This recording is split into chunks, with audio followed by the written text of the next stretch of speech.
اور محبوب پاک علیہ الصلوۃ والسلام نے فرمایا عبداللہ یاد رکھنا، یہ نوجوان دوست میری بات لکھ لیں، پریشان لوگ میری بات لکھ لیں، جن کے پاس قوت فیصلہ نہیں وہ اس بات کو لکھ لیں۔ حضرت عبداللہ ابن عباس فرماتے ہیں میرے نبی پاک علیہ السلام نے مجھ سے فرمایا تھا عبداللہ سن،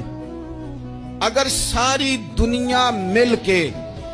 تیرا کوئی نفع کرنا چاہے کر نہیں سکتی جب تک میرے رب کی رضا نہ ہو، اور فرمایا ساری دنیا مل کے تیرا کچھ بگاڑنا چاہے تو عبداللہ بگاڑ نہیں سکتی جب تک رب کریم کی حکمت کا تقاضا نہ ہو۔ لوگوں سے ڈرنا، لوگوں کی طرف دیکھنا،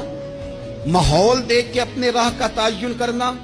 ہر بندے کے خیالات کے مطابق ڈھلنے کی کوشش کرنا، فلانا نہ ناراض ہو جائے، فلانا نہ ناراض ہو جائے، وہ جس نے ہونا ہو جائے، بس رب رسول ناراض نہ ہو۔ اپنی زندگی میں اپنے مالک کو مولا جان کے بل اللہ مولاکم،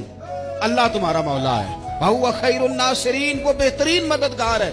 توجہ جب بھی کریں رب کی جانب کریں، اپنے دل کا قبلہ درست رکھیں۔